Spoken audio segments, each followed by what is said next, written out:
Just when I thought I had this traveling thing all figured out, everything, and I mean everything, unraveled in my life. I lost all the footage I had filmed over the past 2 years. I got sick and stranded in -5-degree temperatures in Siberia, and then I spent 5 days on a filthy train to China.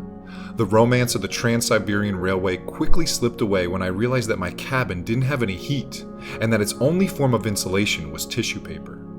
I had no other choice but to sleep with my jacket on every night, and I could rattle off a list of all the other things that went wrong, but you'll just have to trust me that when I say everything went wrong, I literally mean everything. The freezing cold temperatures even short-circuited my camera. And I've been down before, but this time was much different. In the past, when my dream was still in its early stages, it would always find a way to pick me up or nudge me in the right direction at times like this. But this time, the spark to keep going was gone, and the fire that pushed me in the past had completely burnt out. And I think there's something positive to be said for setbacks, but I couldn't see the silver lining in anything anymore. When my creative ideas stopped flowing, I hit a new low that I honestly didn't know existed. And it was during this time that someone asked me, "Is what you're doing fun?" And for the first time ever, my answer was, no, it's actually not fun. And it was around the same time that I got an email from someone that was desperately trying to find their own dream. And they wrote something to me that really stuck out. It read, "I thought finding and living your dream was supposed to be easy. Why is it so difficult for me?" That was my initial thought as well. I always assumed that if you're really meant to do something on this earth, then it should seamlessly fall into your lap with little to no effort required. And I just assumed that you'd have never-ending enthusiasm for whatever that thing was. But now that I'm in the midst of it, I can tell you that's not the case at all. To get to know yourself enough to not only find, follow, and then stick with your dream has got to be the hardest thing to do on the planet.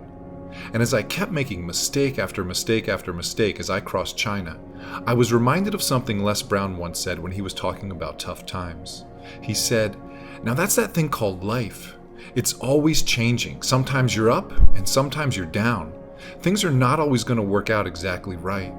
I don't care how good you are, how talented you are, or how much you work on yourself. There's going to be times when things are just not going to go right.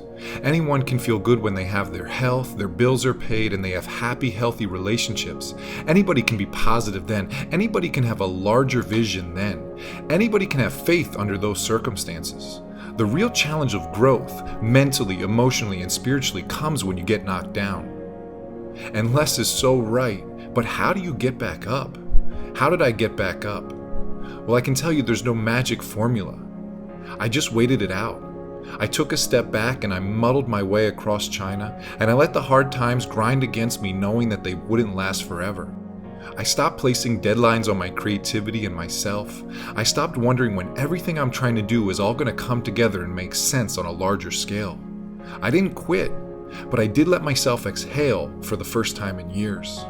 I cut myself some slack. I gave myself permission to be unhappy. I admitted to myself that this is hard. It's really, really hard. And I don't just mean that the travel is difficult, which of course it is, but what I really mean is that continually pushing yourself to become the person you're destined to become is a lifelong challenge that will always find a new way to test you.